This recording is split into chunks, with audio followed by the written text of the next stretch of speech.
tú dices rápido. Si tengo el micrófono conectado, sí. Tú dices rápido y fueron. Déjame ver la imagen. Lo debo tener por aquí. Se la mandé a este. It was for Silksong. It was 80 hours.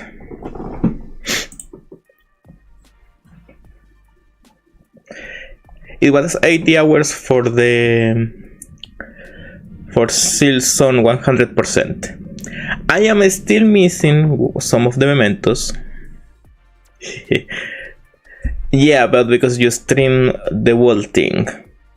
I specifically didn't stream this one because I wanted to use all the time I could, and I wasn't able to do it, live. Where it is? Here it is. I am muting my BGM and playing this one. Now I need to check if it's too loud though. Since you are here, Pinky, can you tell me if the music is too... Yeah, it's too strong. It's too loud.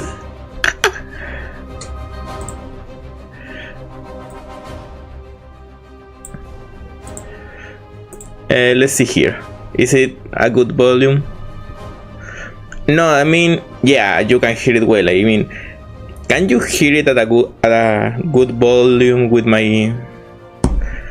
Yeah, that is why I am using you to testing this before I start. I want this to not drown my voice. Because how is in the stream and how I hear it are two different things, and I can never adjust it well.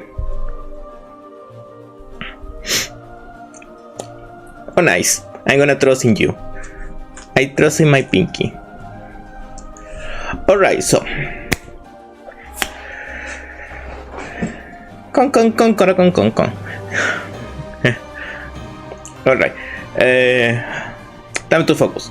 So I finished Silksong in around 80 hours in the 100%. I'm still missing one of the mementos. I'm missing the garden memento, thank you. I have everything else.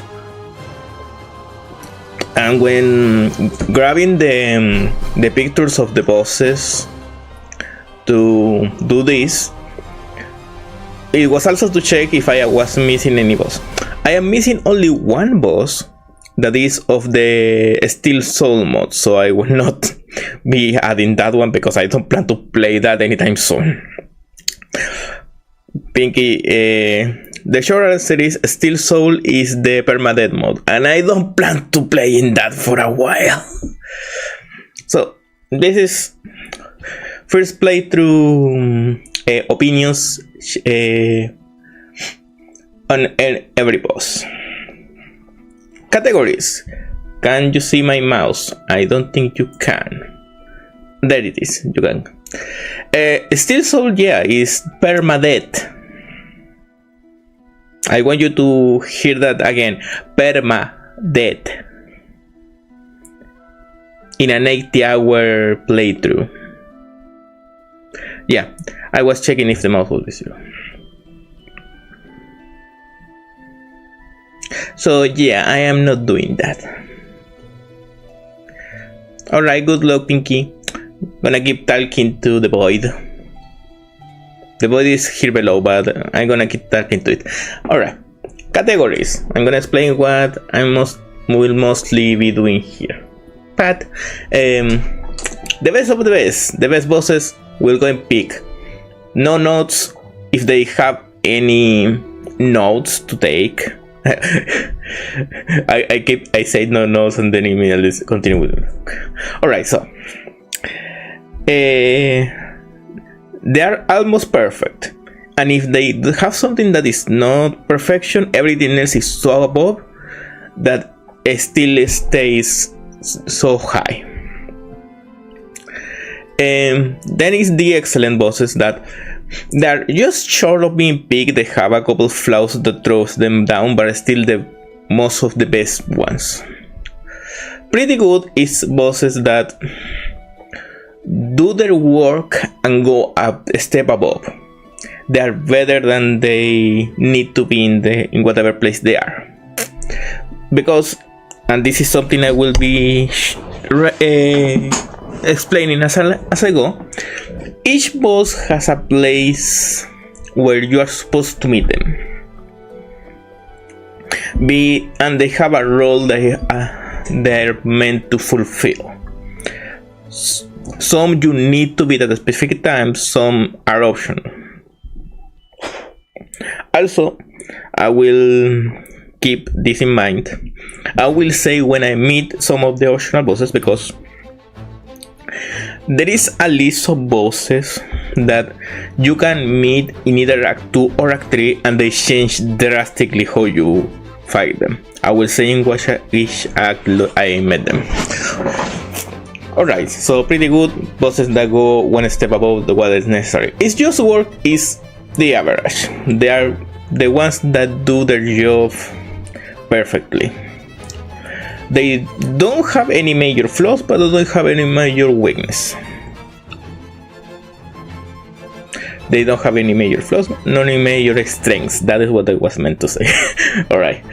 Could be better is those that have one thing that pushes them down of the average. That, like, you were fine, but you have one problem.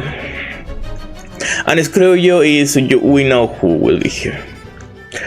Is the bosses that they have too much against them. Alright, so with that said, let's go with the tier list. I'm gonna try to keep it short because I am hungry. Alright, I guess everything is fine because the pinky was hearing me and the music was on. Alright, Mouse Mother, tutorial boss. The top boss in the very first zone. It's pretty good. It's very basic, it has like 3 moves, but it's a tutorial boss. You don't have anything to fight it. You're still learning the ropes. It does its job very well. Hello, God. Hello, Alula. Today is English stream because I play Silksong in English and I want to say the names in English. Only for that reason.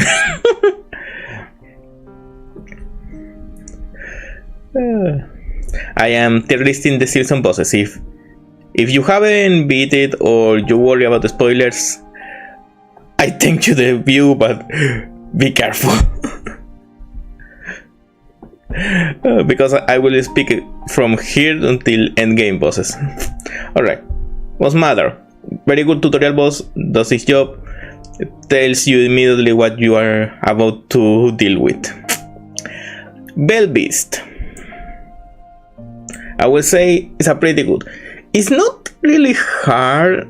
Like, I remember dying to it like once or twice because the bells.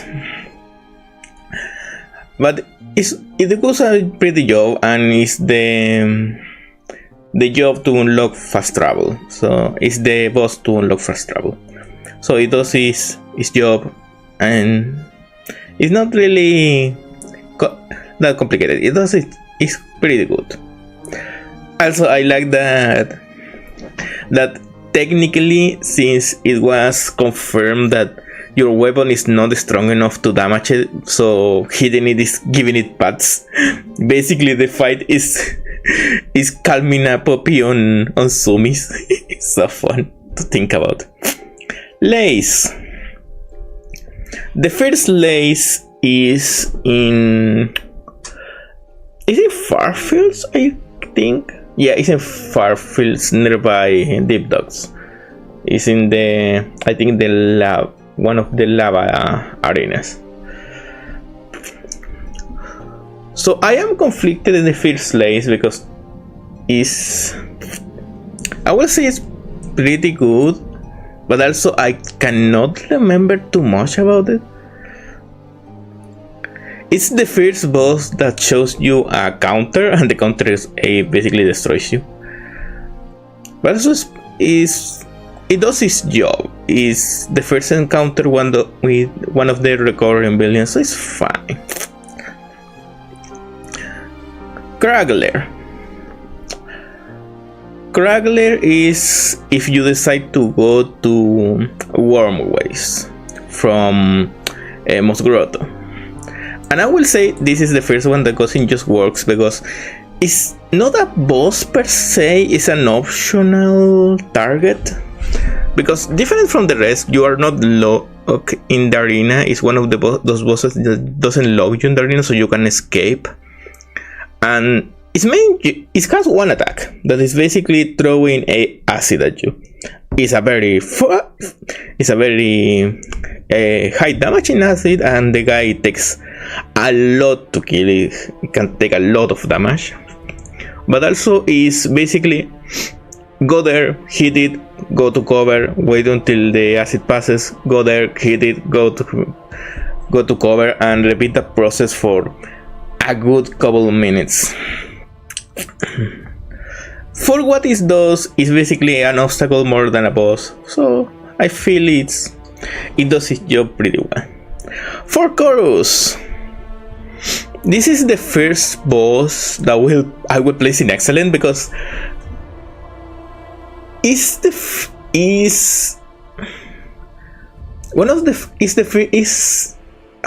do I explain this?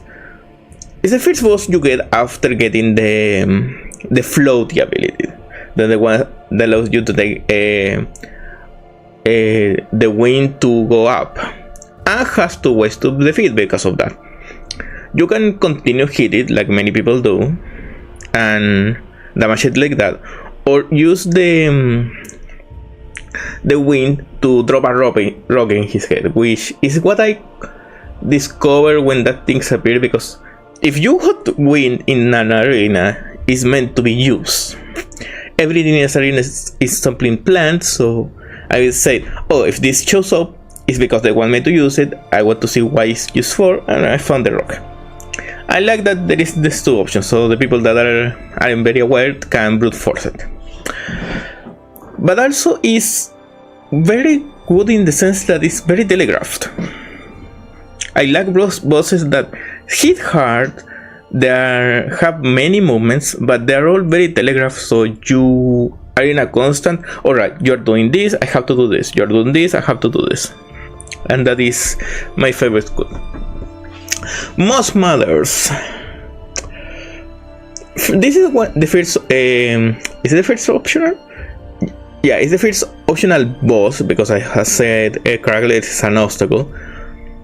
Most Mothers is just works because it's an optional you can find in a secret zone near the start of the game.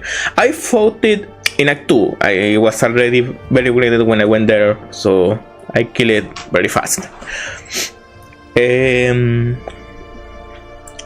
It's basically 2 Most Mothers. There is like no more to say than that. Is simply, what if it was Mother but 2? And for what it does, it is simply an extra secret you can find in a secret zone. Now, the fun part about that secret zone is that it's a secret zone inside the secret zone. So, if you find the first secret zone, you're like, oh, this is what it is. And then inside the secret zone, you find another secret zone. And then you find the secret boss. So yeah. Secretception. Skargar. If you're asking what is Skargar, this is one of the mini bosses. This is a mini boss. I think Craggler also counts as a mini boss. I'm not sure. Alright, but the Skargar is a mini boss that for some reason is marked as it was in another list, so I added it here, even if not necessarily too important. There is like 3 or 4 in the game, and when you feed them all, you cannot find them again. So yeah, they count. I say it just works. It's like your first. It blocks the door to the Hunter's Marsh. That is the first song you will meet. There is one with a flying fogger. That is annoying, but it's fault of the flying fogger, not of this guy. and then there is another hiding a secret in near the end of the game. It does its job. It's a guard. It's not complicated. Also, it's one of the first guys that is basic Hollow Knight, the same Hollow Knight as before. Big guy guarding a door. it does what it does. More wing. I will get some flack here if anyone ever sees this video, because I'm pretty sure nobody would watch this ever. Personally, I feel Morrowind is an excellent boss. I like Morrowind. Is it hard? It's a bit hard the first times because it has too much going on. It has too many variations of the same attacks. And I think that is what trips people. They think one attack is coming when another one is coming, and they cannot distinguish between the two. But once you notice the difference between how the attacks are thrown, you can avoid them all. Many people cheese this with either, I think it says cheese in the right side of the map that you can hit it without being never hit, and some people ask Garmon for help and use it to tank the attacks. I did it legit because I didn't found any of those things when I played. I met Garmon before, but I didn't meet it at the time to ask for help, so I didn't got it in this fight. And I did it by myself, and personally I think it's fine. It's supposed to be a garden. Also, many people don't meet Morrowind at all because they do the Fleece quest, and the Fleece quest removes Morrowind for a long time of the game. But no, yeah, I beat it, and I personally find it fun. It's hard to explain. You need to find it's like the first big wall of the game, and I feel that is why many people hate it. Personally, I love it because of that. It's like the first boss that makes you really think about it. Also, in comparison with the next Fogger, it's a very straightforward fight. Yeah, it has many attacks, but all the attacks do the same all the time. If they use the double saw, the double saws will always do the same route, so you can calculate for that, you can avoid it like that. It's not like, oh, this time the saws will travel a little further, so you cannot calculate. No, it's you can think about it. Savage Beast Flies doesn't screw you. There is not more to say about that. Now, it's not for difficulty. Savage Beast Flies by itself is not difficult. It has like 2 or 3 attacks.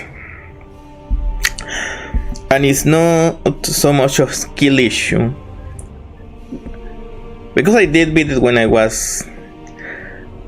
you first unlock that part where you can meet it, I beat it in that part. It took me a while. It took me like a couple hours. I was in a call with friends.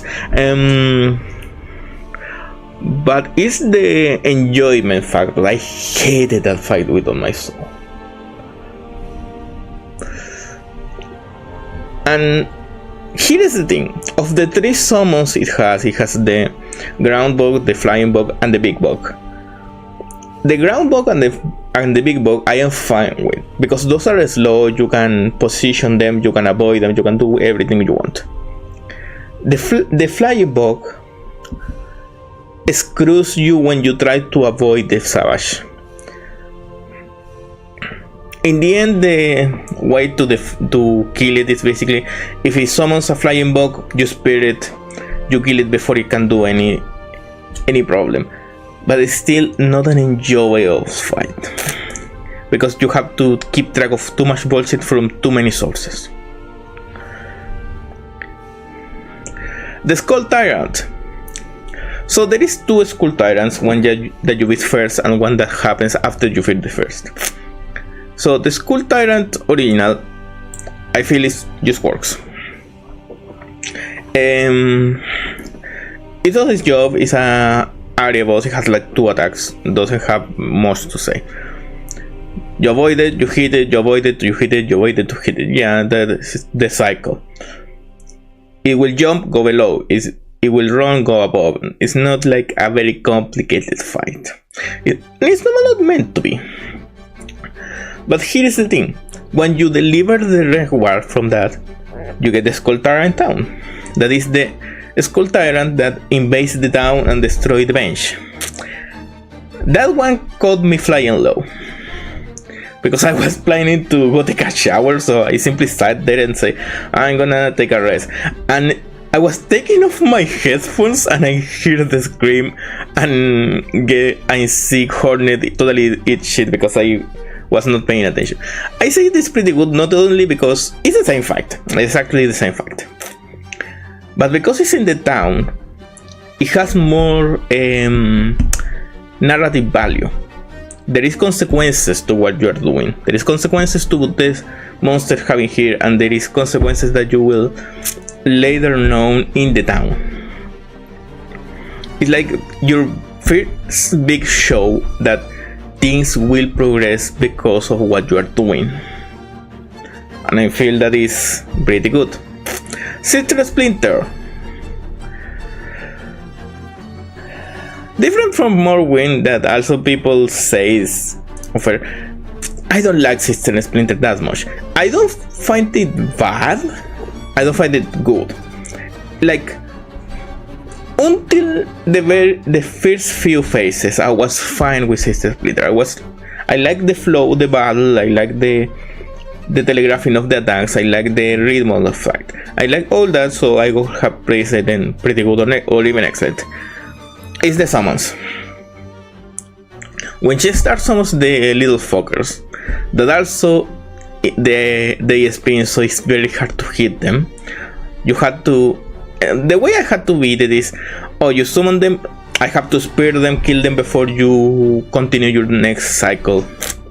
And if you did multiple summons at a time, I ran out of silk and I had to restart the fight. And that was not fun. Not as bad as Savage Beast Flying. It was an annoyance. It's that simple annoyance that throws them a bit down. But everything else, I feel it works. The Great Conch Flies. Personally, I feel this one is pretty good. They are very coordinated, and they give you a very good space where to work with. They have the real problem of one of the conch flies throwing the freaking bouncing drill, and sometimes I don't remember if the two can do it at the same time, but I remember that one can do it while the other is moving, and that is a bit annoying because you have to do. Great conch flies move in X and Y, in vertical and horizontal axis, so you can have a good margin of where I have to be when they are attacking. When they throw the freaking diagonal, it screws you with the zones. It's not as bad, that is why I still find them pretty good. But that little diagonal is what throws them off a bit. Also because they're not that interesting. And at the very least, not in this part. I like the fact, and this is a spoiler for later, that you only have to beat one.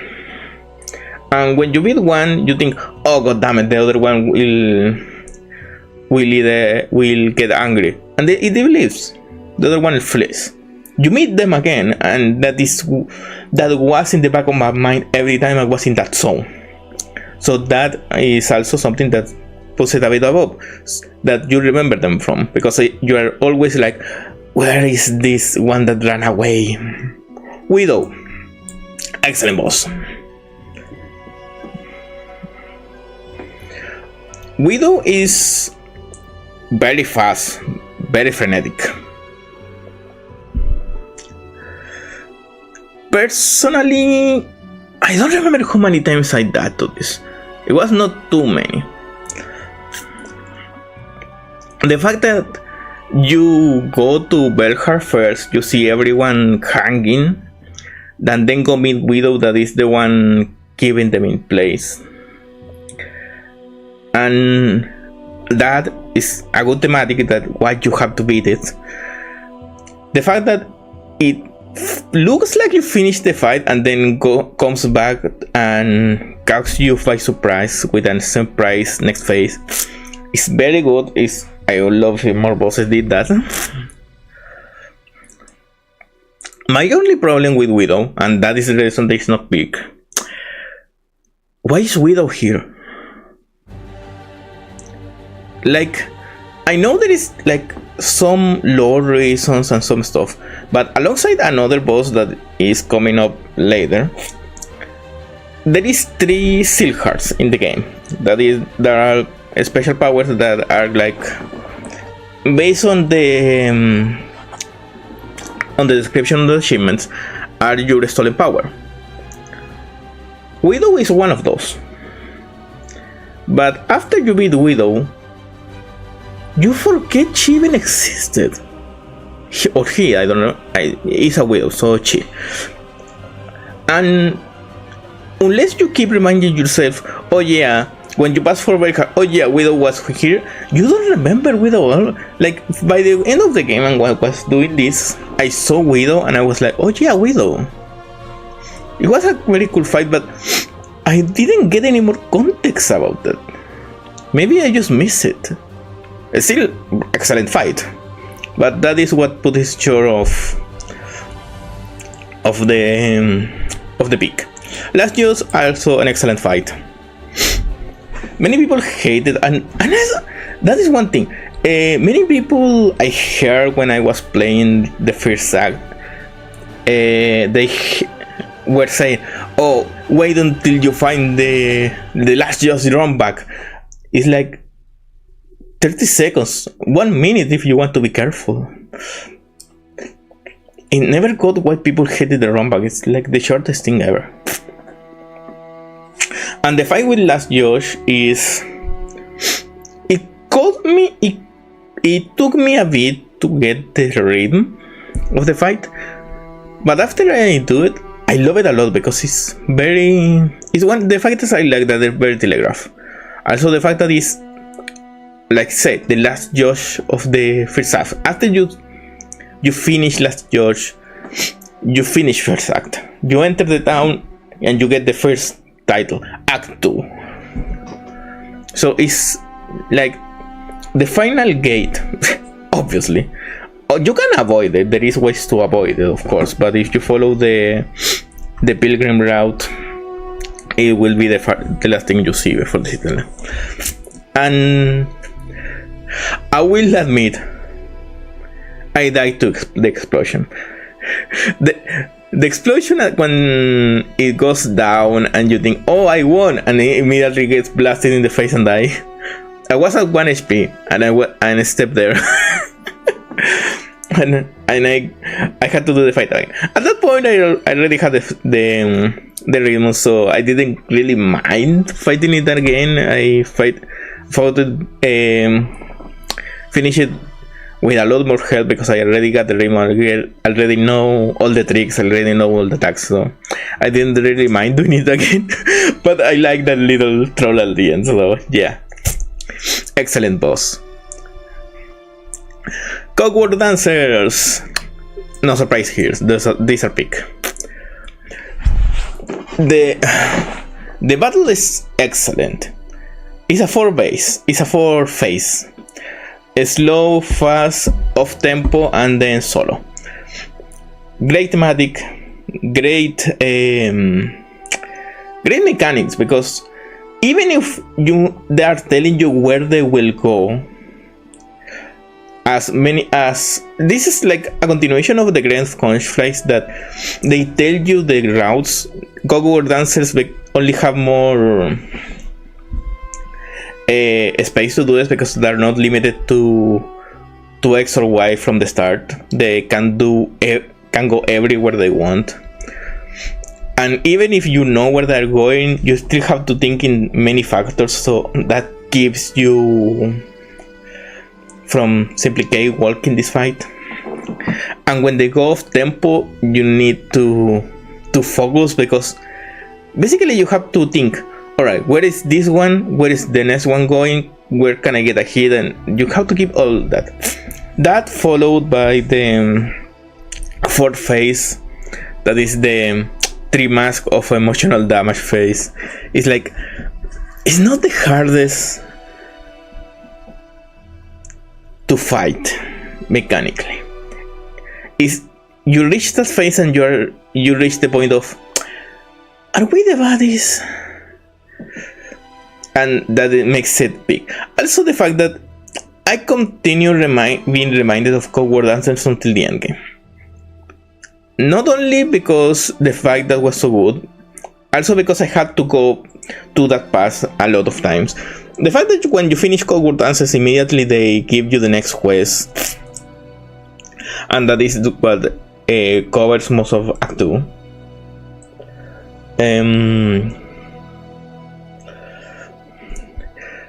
Keeps it in the back of like, I had to kill the robots to start doing this. And then you find green prints around the map, and you keep getting reminded of that, so it keeps in your mind, giving it more context. Next, Trovio. I love Trovio. It's an excellent fight. It has no reason to be there. It's like, is it the theater or the stage? I think the part of the mask is called the stage. It's an excellent fight. I died a lot the first time because there is a lot of screen. Makes sense for this character. It's the character that makes sense to have a lot of things because it's very extravagant. So a lot of fireworks, a lot of pyrotechnia, a lot of movement. The tornadoes were a bit annoying to deal with, but also it was very fun. It's always fun to find these bosses that are like screaming their name in the middle of the fight. You're fighting Trovio, and it's a lot of fun. It's like you die and you're not even mad about it because you're having a blast. Oh, apparently there is an ad. Well, whatever. I don't think anyone is watching.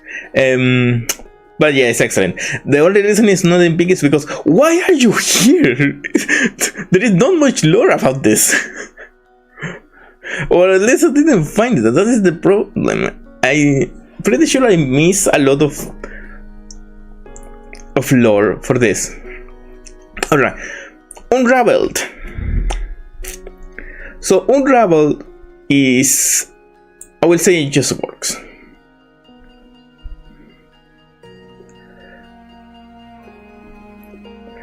Does it just work? I'm thinking about it. Give me a moment. Yeah, I will say it just works because it has a little the same problem with that Widow. That is one of the 3 that you have to get the Silk Hearts from. And different from Widow, that I place above because you see something more that you have to defeat it to save a town. Unravel is like there. The world White War is very weird based on the map. It's a lot of lore in White War, and there is a lot of things that you feel should be important, but then you find Unravel and you're like, why should I beat you? Only because you're here, and it's hidden behind the thing. And are you the one that made them? Perhaps, maybe it's something I miss when doing it. I didn't read all the Hunter lore things. I was like, completing it, and I had a moment that I wanted to read it all, I just forgot. So maybe it's there, but also it feels so out of place. The fight itself is not bad. Like, if you had a bit more explanation of what you are there, like, trust me, if this guy was the boss fight when you had to go rescue Sharma, this will be an excellent boss fight because it will be personal. Motherfucker! Give me a moment, I need to kill a bot.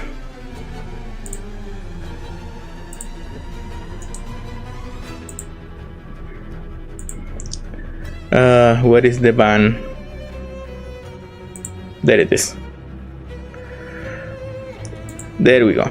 I had to go kill a bot.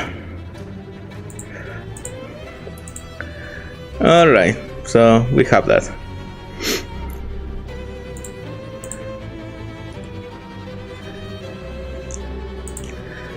Alright, let's continue.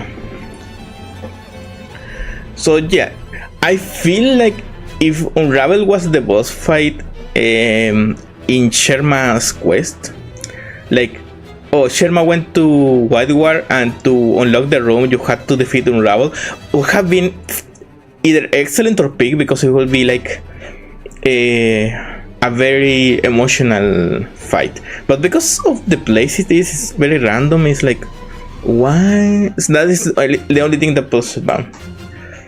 Groll the Great, you're gonna screw you.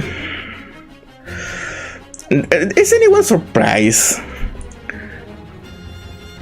The wall bile water is annoying as fuck. Groll the Great is not as hard.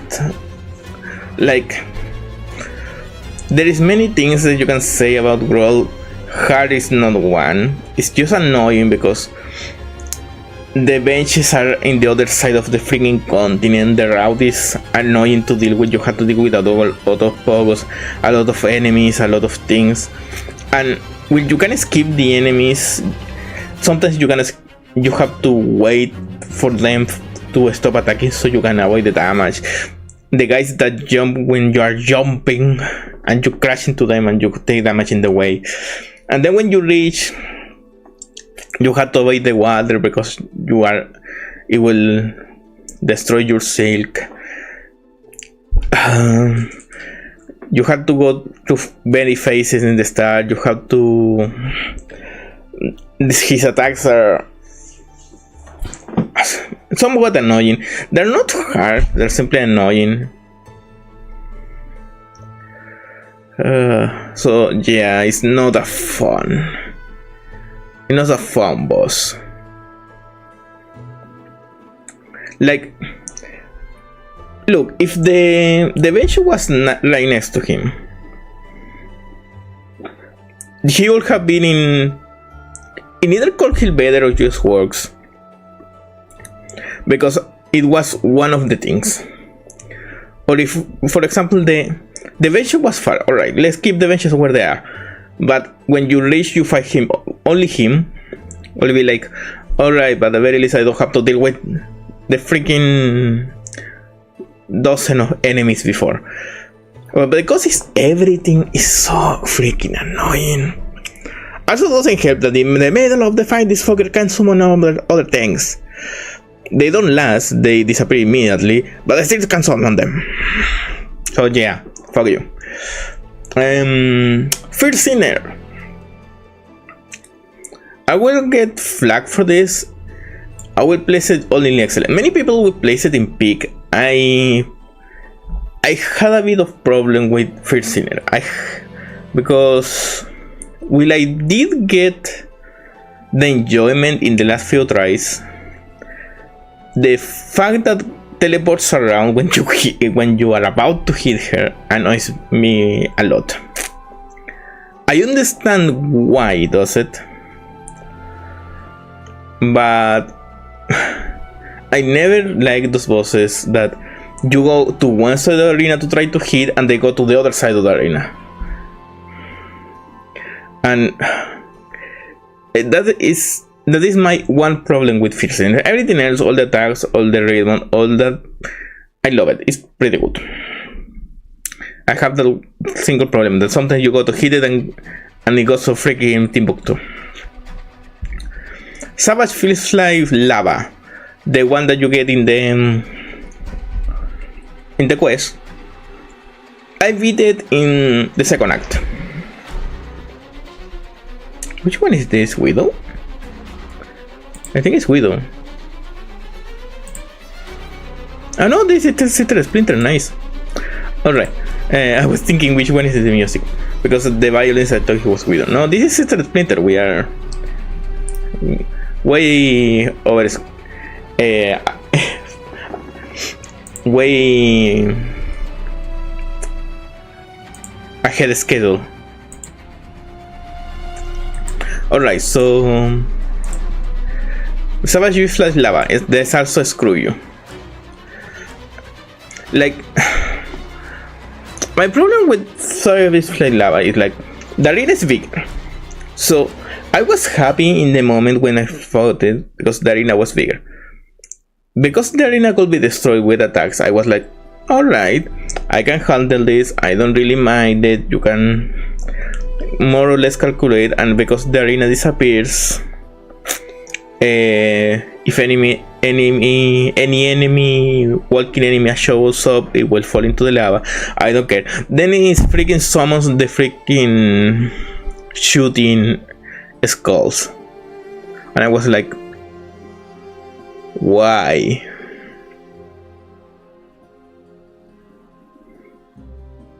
And I had a lot of problems because I was trying to reach those skulls, and every time I was in a place to simply use the harpoon, they shoot me and stop me from using the harpoon. And I was like, God damn it. So, and then you had to do the same, that is trying to spear the summons as soon as they show up to destroy them. But they also have the many enemies have the AI, and I guess it's a difficulty thing or a skill thing, that when you are about to spear them, they fly above and you miss the spear, so you miss a lot of silk for that. With other powers maybe do the best, yeah, possibly. Also, if you fight Savage Beast Fly in Act 3, it goes voided, which means more HP and more attacks, and I am happy I didn't fight it in there, but I didn't even have fun with the easy version. So yeah, fuck you. Lace in the Cradle. Different from Lace in the Lava, I really like Lace in the Cradle. It has more attacks, and as such, it has a more long cycle. It doesn't repeat the same 2 attacks all the time. It varies a lot, so that gives it a bigger pool to choose from, and you have to think a little bit more, which I really like. I don't have much to say, it's simply Lace but better. Grandmother Silk.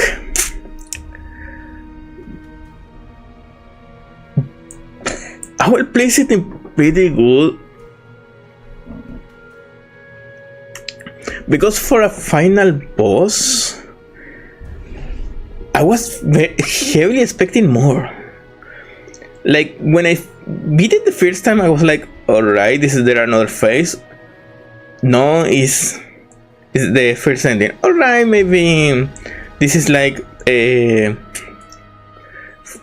Hollow Knight's first ending, and this is simply the easy version, and then when you fight the true ending, you have to fight her again because of what happens. And I was thinking that the whole time. I was like, I have to fight her again, she will have more moves, she will avoid moves, all that. No, that is the only fight, and it's relatively simple, which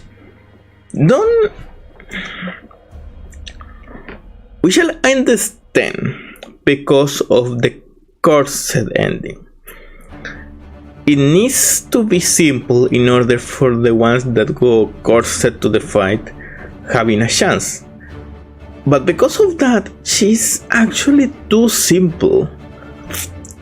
Also doesn't help that some that she blocks half the arena from you and then goes to that side, so you have to wait until she moves. Or until the arena stops being hazard, and it's like, it's more of a waste of time. So yeah, it's good. It loses points for many things. The huge flea.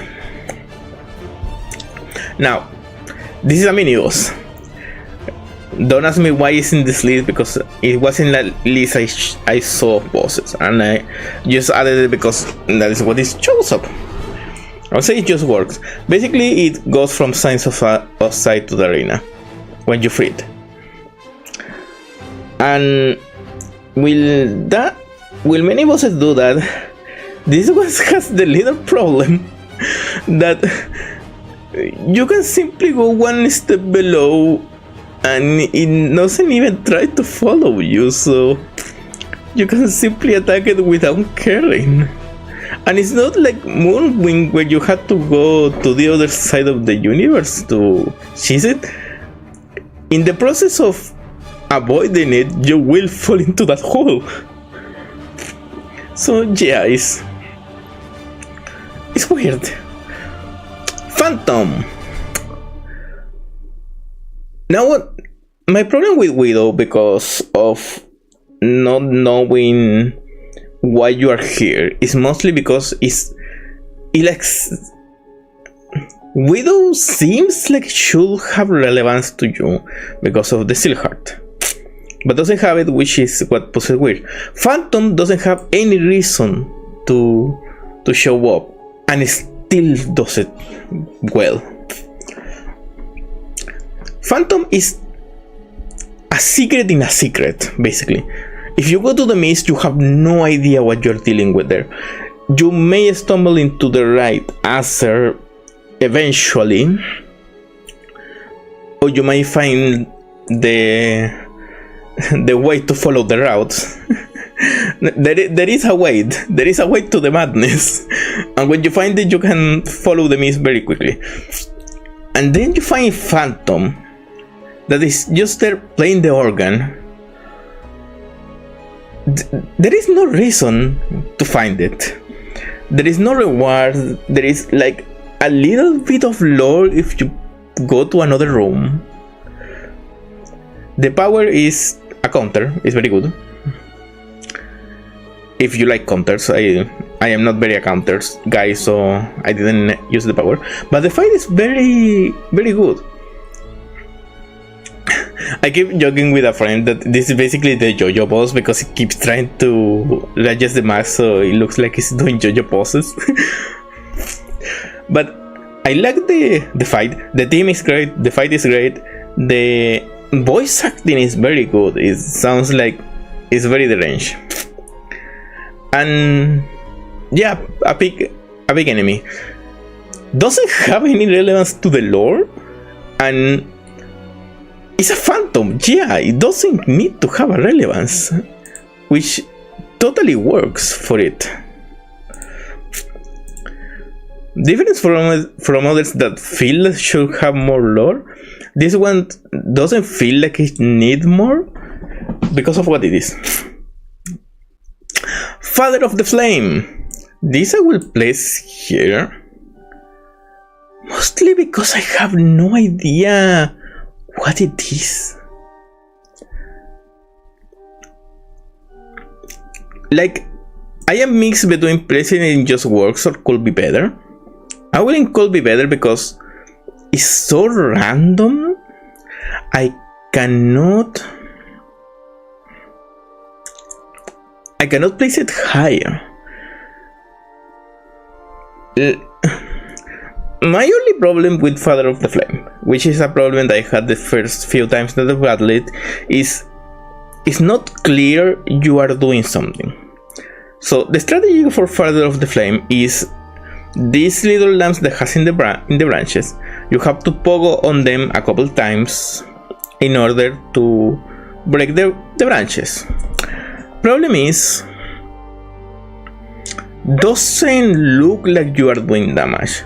So you may pogo 1, 2, 3 times and you be like, this is not working. and you may go around the arena randomly trying to find how to damage it and die for that. I died many times because of that, until at random I hit one after poking a lot and it break, and I was like, oh seriously, I had to keep poking it. So the hit registration isn't obvious, so it's weird. Here's Phantom. Alright. So that is, they could be better. If the hit was more obvious, it would be like I just works boss, even if I have no idea what it is. It's like a random thing that shows up. Garmon and Sasa. Personally, I want to say it's an excellent fight. It's a very simple fight, but it's not meant to be hard. It's just fighting against Don Quixote, basically. It's a very fun. You can simply jump over them, wait until they stop attacking and hit it. They will run off the arena by themselves sometimes and damage themselves. It's very fun. It's in the same fun of Trovio, that you are having a smile while fighting it. But different from Trovio, the Trovio is more complicated because there's more bullshit going on. Garmon Sasa is very simple, and you have a fun time simply having it fun. So yeah, it's an excellent fight. Raging Conflict. Remember how I said that a great conflict finishes when you kill one of them and the other one runs away, and you always keep in the back of your mind, oh, I have to deal with this one later. Here is Raging Conflict. Pretty good boss. When you find it, I found it very late. I think I found it, yeah, during Act 3. I don't know if you can find it before. But it has more moves. It's alone, so it has to have the different moves.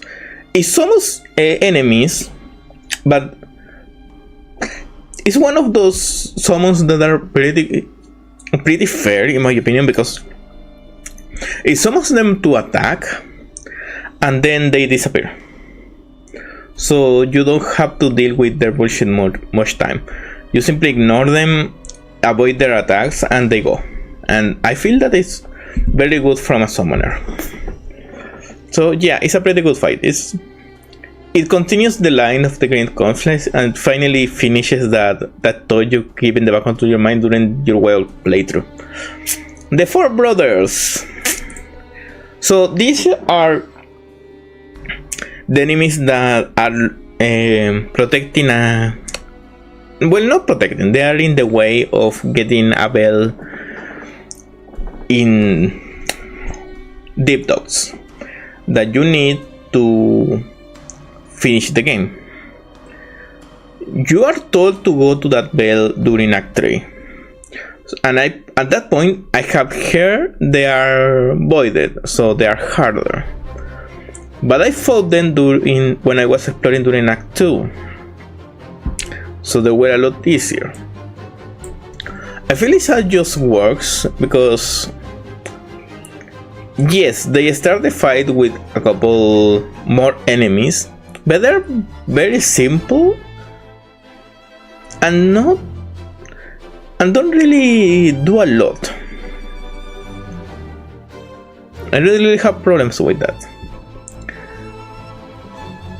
Personally, the last stage there is a bit going on. I will have to fight them more to see how fair they are. But at the point I fought them, I thought they are pretty fair. Not very good, not very bad, but yeah. Lugoli, the dump truck.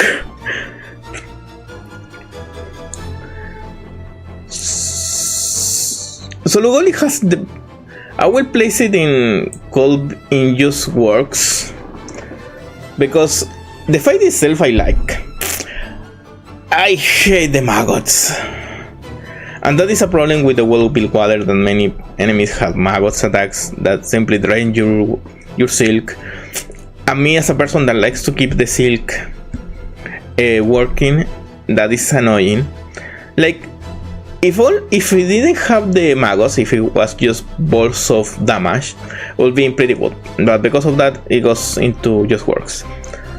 Also, it's not very complicated. There is two enemies first that you can deal with them pretty easily, and then Lugoli that has very simple attacks. It simply tries to sit on you, and that is an attack, and I feel that is pretty. It's like fun, but also icky, so it's weird. That is the way it just works. Like, it has a lot going for and a lot going against, so it stays just in the middle. Brood Mother.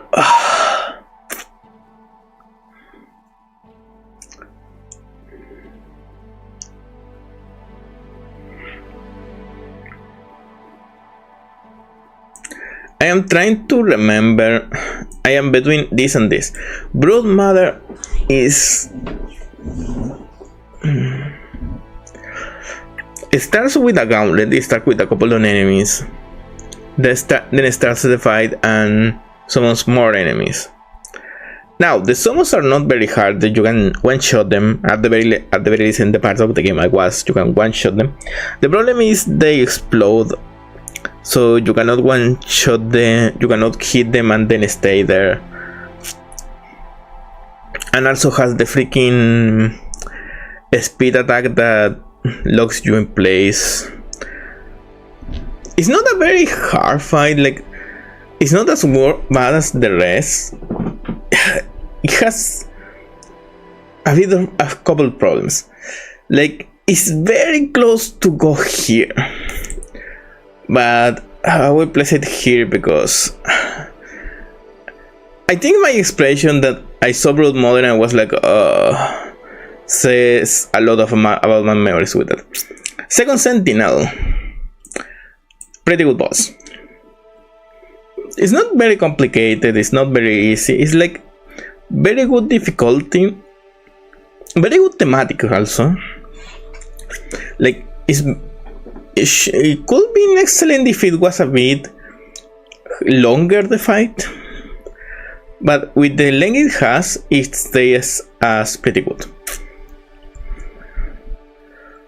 I cannot say much more because I will say,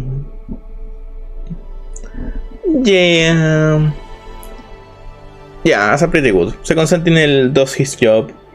You see it fighting enemies and absolutely wrecking the shit in the way, and then you fight against it, and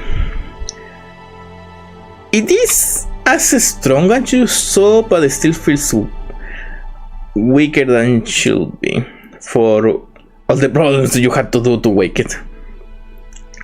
The Bell Eater, I would say, is pretty good. Like, if you had to fight this in any other context, it will be in Just Works. But because of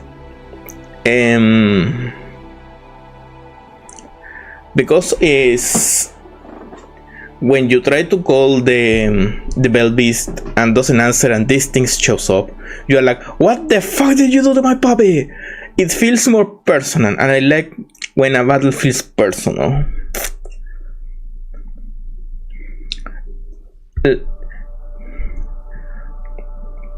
It has a bit of an energy element, that is why it's not going in excellent, because depends on which attack the front and the back does, if you can hit it or not. Sometimes you stay a long time simply staying there, like, when can I hit you? If you are like me, that wait for safe times to hit. I'm pretty sure some people simply go there, hit, and don't worry. The Bean Stress, I would say this is an excellent fight. But pretty good? Yeah, I think it's in the bottom of excellent, but still an excellent. So Pinterest is during Act 3. you had to go to the end of the world to go fight it. And it's a pretty fun fight.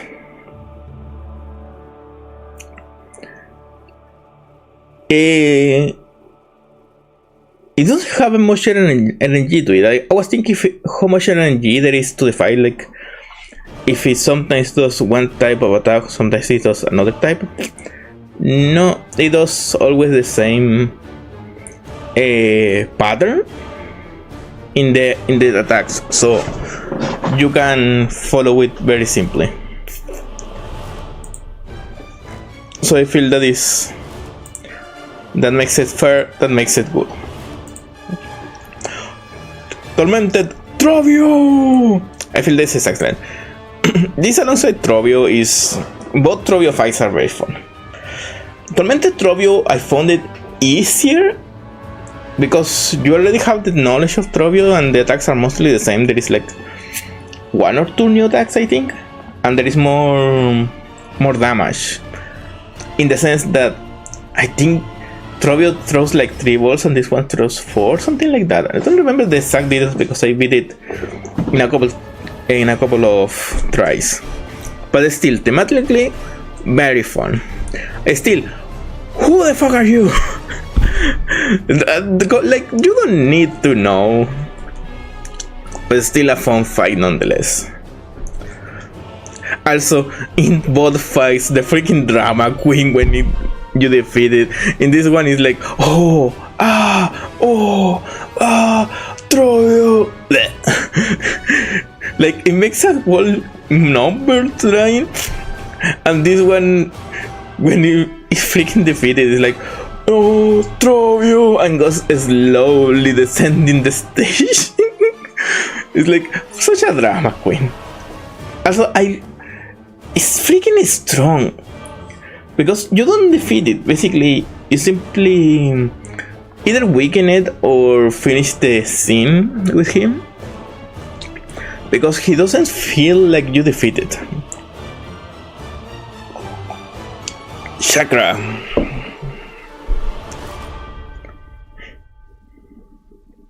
I would say Chakra is an excellent fight.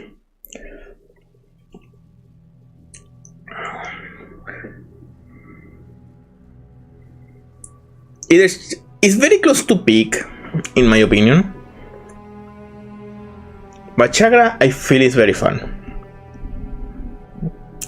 You had to get the world questline, which means every single map. The hardest map to get is either Petrified Dogs or Verdania. No, you don't need Do you need Verdania for this? No, you do not need Verdania for this. But you do need Petrified Dogs, I think. Oh, I cannot remember if you need Verdania. The thing is, you need enough maps from her in order to unlock the final quest. And there's basically finding her master dead in a waterfall, which I like because it reminds me of a phrase in God of War. So Chakra explains that in her culture, dying of old age is dishonorable because they need to die in battle. But she's happy her master died of old age because it means she was the strongest there was, so nobody could defeat her. And it reminds me the God of War line in God of War 2018, when Kratos is like, is it dishonorable to grow old when confronted with how people without honor go to hell? And one of the things without honor was dying of old age. And Kratos is like, no, if you go old, is especially in a warrior culture like Spartan or Chakra culture, it means you survive. You are such a badass that you live like that. So yeah, I like that. then you will get to fight her, and the fight is very fun.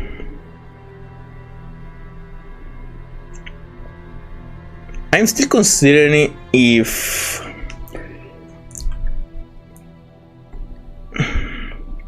you know what, I will place her in peak, because everything I have been saying is glazing. I am trying to think in reasons why I don't like it,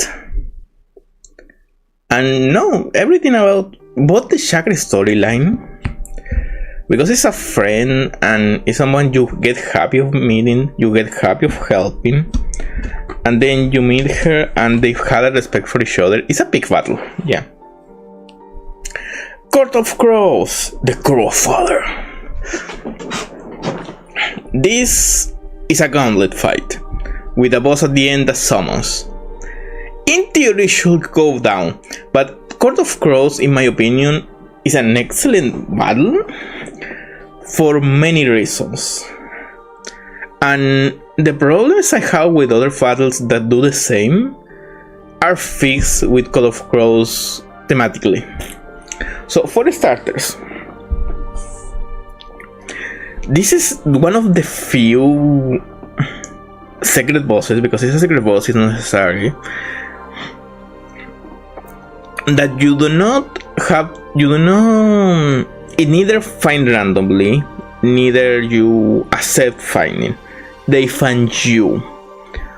The fact that sometimes you can sit in a random town, I don't know if it's a random town or if it's a place.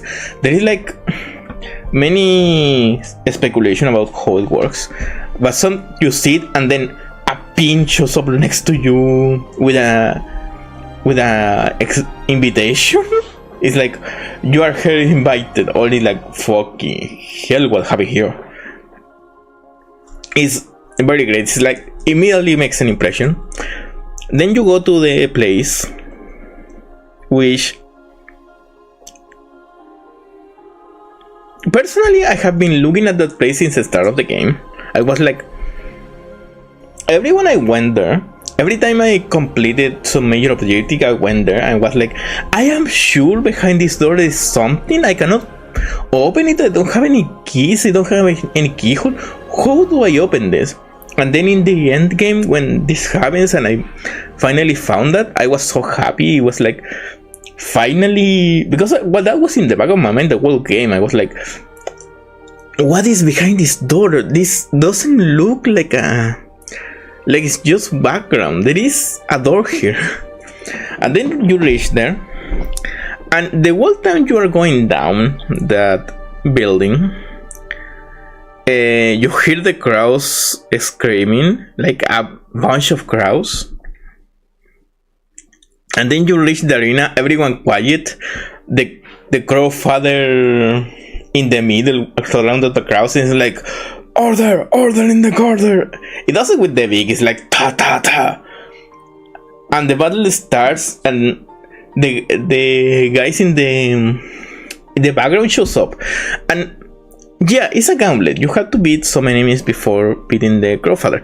But the fact that this battle starts saying Court of Crows, and the crows themselves will show up while the Crowfather is watching, I love that many more than any other gauntlet. Many gauntlets are like, oh, have some random enemies before you defeat the boss, and doesn't feel like the enemies are there for any reason. Court of Crows, they feel like there is a reason. I cannot say speak because I would love to do it, but the battle is too simple to do it. But I will place it in excellent because it's very close, and I love everything about this fight. It's a gauntlet that feels rewarding. The Crowfather is always watching, so you know he's there. And between every stage of the gauntlet, he's like ta ta ta with the beak and like trying to place order in the court. And then he finally jumps down and starts attacking you himself. It's like, oh, I love it so much. Plasma Fight Sango.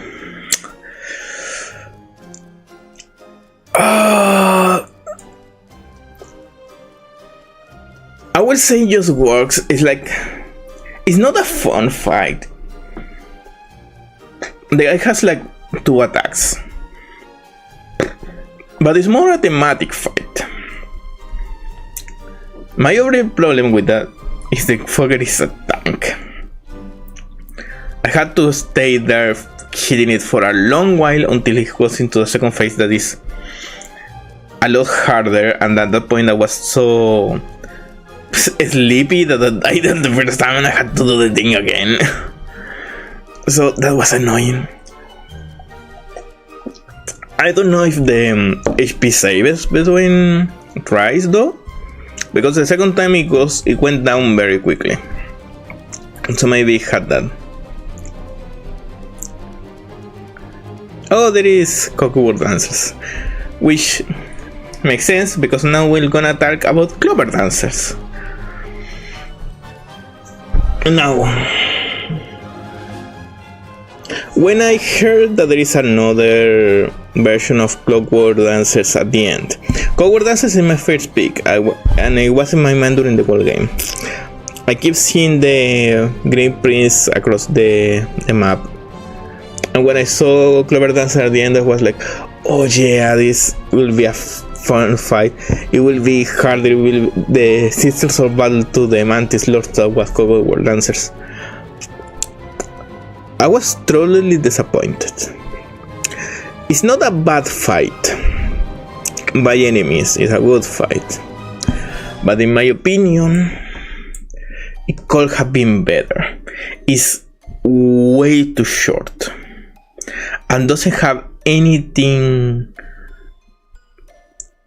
truly unique. It has, when it does the middle attack, it summons the tornadoes. That is the thing I died I think 1 or 2 tries, because I keep trying to find the safe place in the tornado for when they jump after. And when I did that, I simply beat it first try because it's only 2 stages. I was keep thinking, oh, next stage will be harder, next stage will be more epic, next stage they will have more stuff. And then the cutscene starts and I was like, seriously though?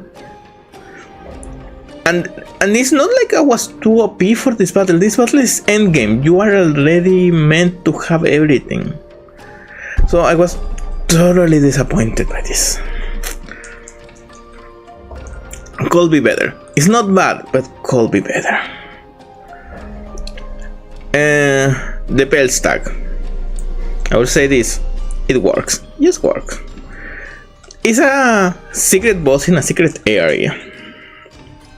You're not meant to fight it. It doesn't include in the Hunters notes. And if you don't fight it, it doesn't really matter. And the fight itself is fine. You have to avoid, and when it's about to attack again, you have to hit it and avoid. Because if you try to hit it when it's quiet, it will teleport. So it has that annoying factor, but it's not hard. As I said, it's more a thematic fight in the place. It's a secret in a secret. So it should work. It's just fine.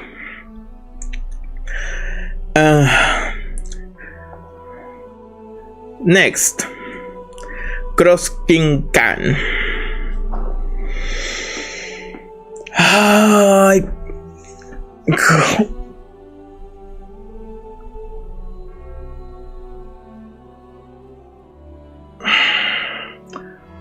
So when I reached Coral Tower, I was happy. I was like, oh, a new song.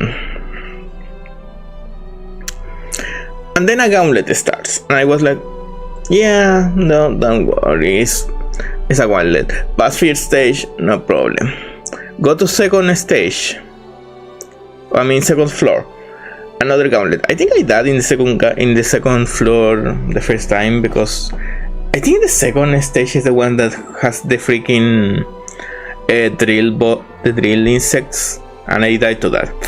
And I was like, I have to feed them again. I enter, go to Coral Towers. I have to do the first floor again. and immediately my mood went down. It was like the meeting mood awful. I was like, I have to do the gauntlet again. I finished the first gauntlet. I finished the second gauntlet. Another gauntlet. And I understand mechanically, thematically, is because Crossking Khan was a general and you are defeating the whole army. And then you have to, when you finally go to the fourth gauntlet, after many tries, there is another gauntlet, and then Khan. And Khan is very simple. And I was like, I understand he's more of a general, so his army is the hard part. But there was no better way to do this.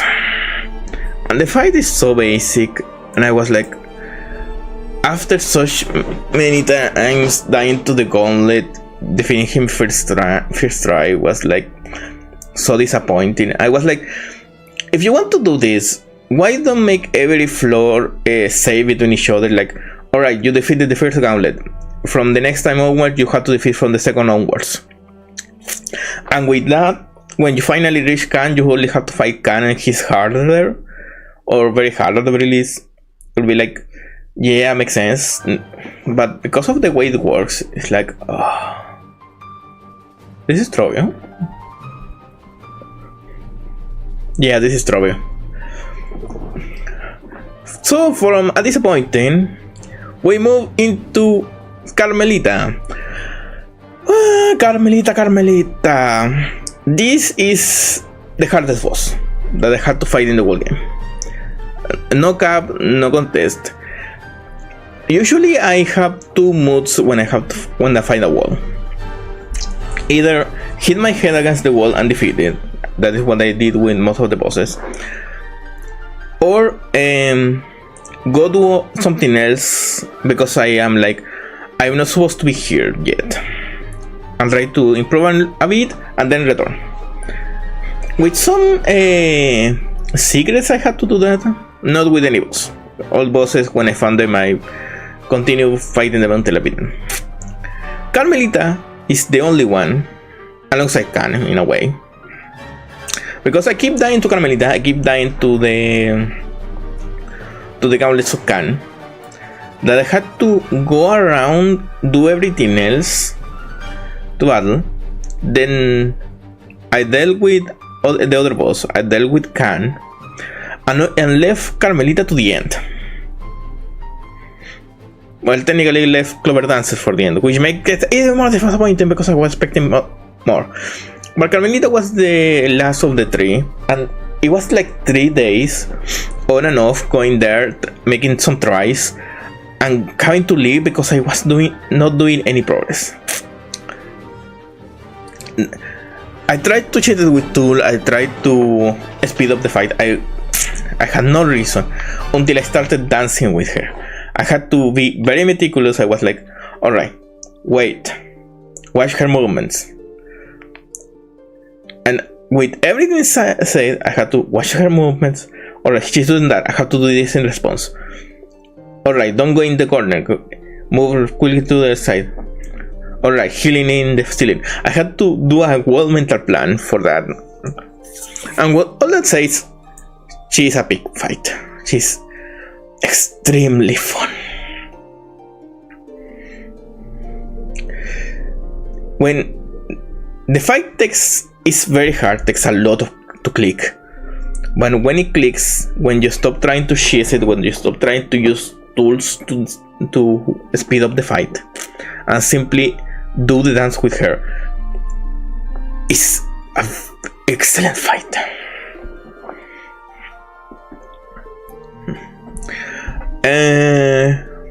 Shrine Guardian set. I feel Shrine Guardian is an excellent fight. It's not a big fight. It could be. Like if you had a rematch with Seth after everything, because there is a whole storyline after you beat it here. It could have been more peak because there is more emotional attachment. With Sean Grant said, the fight is good, it does its job, it's a pretty fun fight. It has a lot of call and response and you have to think well about what you're doing. It's fairly hard, not as hard as Carmelita, there is nothing harder. Like, I think I beat set in like 3 or 4, but that is because it clicked quickly. But still an excellent fight. Neelid, on the other hand, I will say is just pretty good because of the gimmick. It's a unique gimmick. I think it's the only boss fight that doesn't have a floor. All the others destroy the floor. One of the gauntlets have a level where you don't have a floor, so you have to be in the air. But Neelid is the only full boss that you have to be the whole time in the air, basically. I mean, first stage has a floor, but destroys it pretty quickly. And you have to basically fight in the air, which I find is a pretty fun gimmick. Considering after you defeat Seth, she's a one and done. In the sense that you enter the dream, you fight her. There is no gauntlet, there is no labyrinth, there is no bullshit. Even Carmelita has a couple enemies before fighting her. The fight is so good that I forgot to mention the gauntlet pre-fight. That is, I hit gauntlets and that is still didn't bother me for her because the fighter was that good. Neither does have any gauntlet, she's alone. You find her directly and it's still a pretty good fight because the gimmick carries the fight, in my opinion. Gur the Outcast. I will say it just works. For me, it just works. It's not good, it's not pretty good, it's not pretty bad. It's like a bit annoying because it's an area denial and I don't like area denial bosses. The irony of watching other enemies like this. but Gur, I feel it works. It's a bit random when you have to fight it. Like, the world is going to shit and this guy wants to hunt you. And to hunt you, you have to go there on your own. It's like, dude. So yeah, it has like that small problem, but it's very fun. Like, it works by what it has to do. Watcher at the Edge. I will say this another. I will say it's a pretty good. I was thinking. For a moment I was thinking excellent, but also I don't remember it had many moves.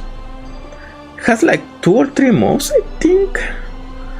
They are very hard hitting, you really feel the weight, but also you really feel the edge. It's harder to reach it than it is to defeat it when you know some other enemies. Still pretty thematic, pretty good. Not many notes over here. Oh, Los Garmont. This, I would say, is a big fight. It's a very simple fight. It's a very easy fight. Like, the bench is next door. Like, it's 2 rooms away without many problems. It doesn't have any attacks. It's basically Garmont, and I say Garmont is very simple. But same as Courtwork Dance's last stage, Los Garmont, every hit you deal is emotional damage to you.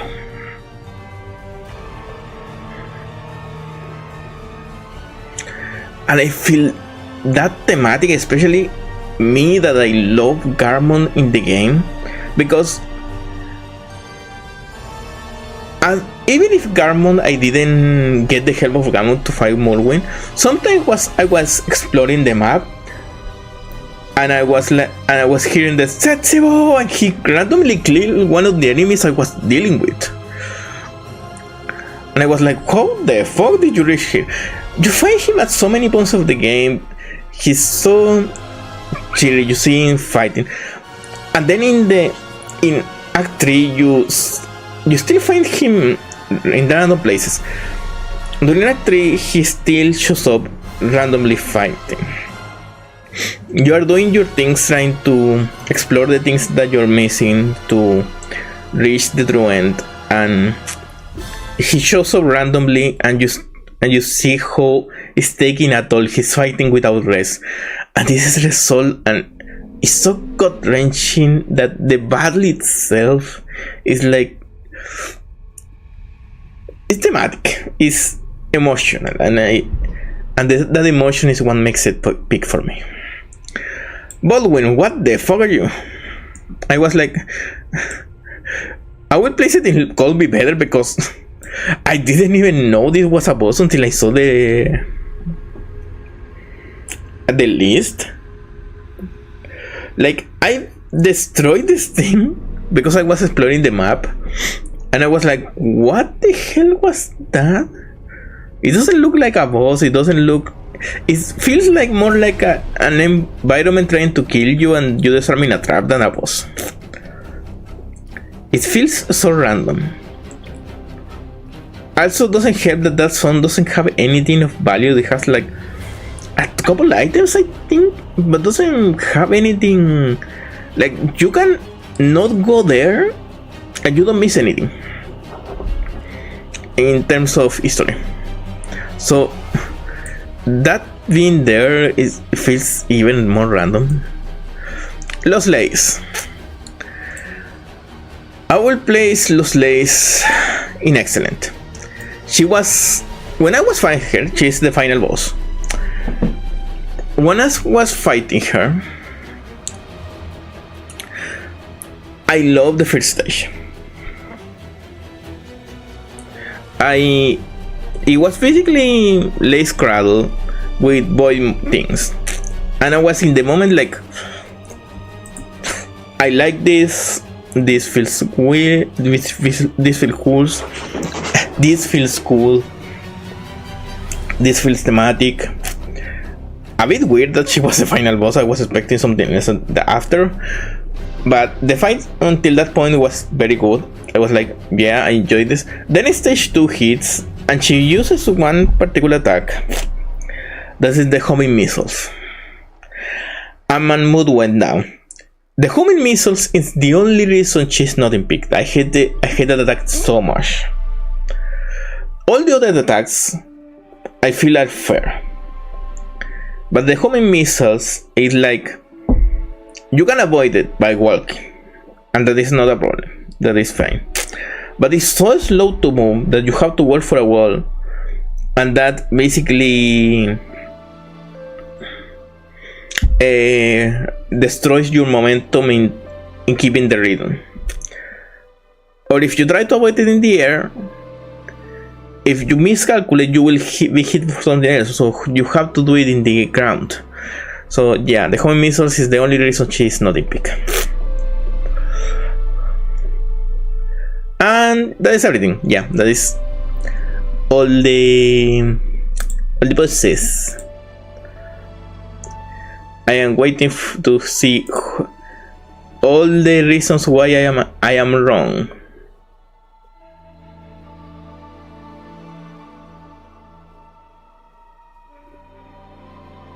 What the? I got an announcement and I have to go see it later.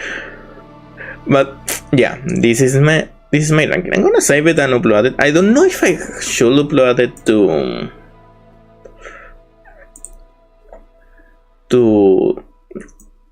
Twitter,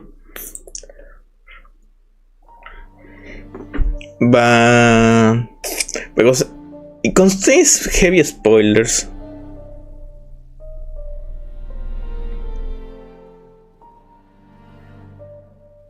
But yeah, this is the final ranking, in my opinion. I have to reiterate, this is my opinion after beating the game a single time at 100%.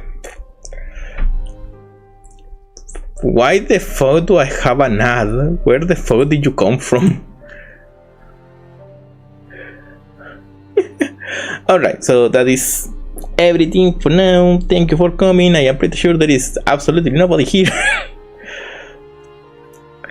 But that is everything. Bye. Thank you, everyone.